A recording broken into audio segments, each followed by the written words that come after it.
No rooster greets the morning. No goose honks at the edge of the pond. Instead, there is a chorus of strange voices, unfamiliar, echoing across the fields. Shadows move in the mist. Not chicken, not goose. Something new, something born from the impossible. This is the question we must ask today. What if chickens and geese could interbreed? At first, the idea feels absurd. Chickens and geese are too different, separated by millions of years of evolution. Their chromosomes do not align.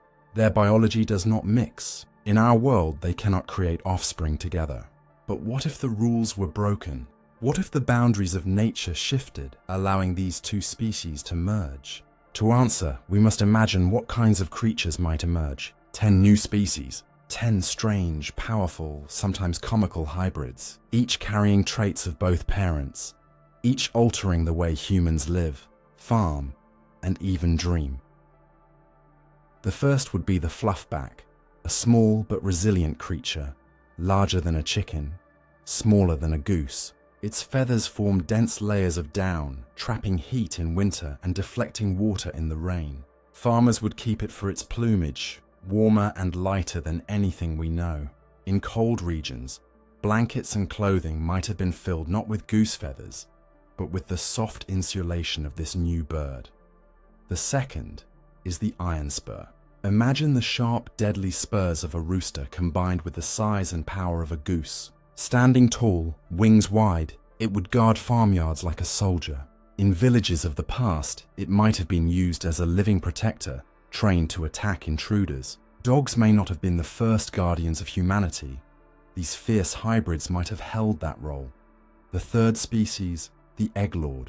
Awkward in shape, heavy in body, but unmatched in productivity. It would lay colossal eggs, double the size of a goose's, with yolks rich and plentiful. A single egg could feed an entire family. If such a creature had existed in ancient times, the history of food might have been rewritten. Nations may have relied on egglords as their primary source of protein. The fourth, the river chaser, would inherit webbed feet and powerful wings, but also a narrow head and sharp beak. Unlike chickens, it would swim. Unlike geese, it would hunt. Diving into rivers, it would chase minnows and shrimp, feeding not only itself but also humans who learned to partner with it. Imagine villages training river chasers to fish, just as people once trained cormorants in China and Japan. Then, the trumpet crow. At sunrise, the world would wake not to a simple rooster's crow, but to a sound that begins as a crow and swells into the booming honk of a goose. Entire communities would stir, windows shaking with the blast of its voice. In the distant past, before alarms, before clocks, this bird would have been the natural bell tower of human life. High above the earth, the sky herald would soar, larger than pigeons, faster than chickens, more enduring than geese. It could fly long distances, carrying messages across kingdoms. History itself might look different. Armies could have relied on sky heralds to send orders, lovers to exchange letters, rulers to bind empires together. Not every hybrid would inspire awe. Some would bring laughter, like the clown beak, with a chicken's head, a goose's long beak, and feathers that never quite align. It would stumble through barnyards like a comic actor. Useless for food, unreliable for eggs, it would nevertheless become a companion, an entertainer for children, a living reminder that not all of nature is solemn, but others would be serious. The sentinel fowl would patrol boundaries, sharp-eyed and loyal. It would not fight like the iron spur, but it would warn. Its cries, half cluck, half honk, would sound at the first sign of predators or strangers. In a world without alarms, this hybrid would have been humanity's early security system. The ninth hybrid, the long-neck hen, would be unlike anything else. A goose's body with a stretched serpentine neck and the small head of a chicken. To some alien, to others divine. Ancient temples might have raised them as sacred offerings, their unusual form seen as a bridge between earth and sky. They could have become living symbols of fertility and renewal. And finally, the crown bird, the jewel of all hybrids. Crimson feathers on its chest, snow-white wings, shimmering under sunlight.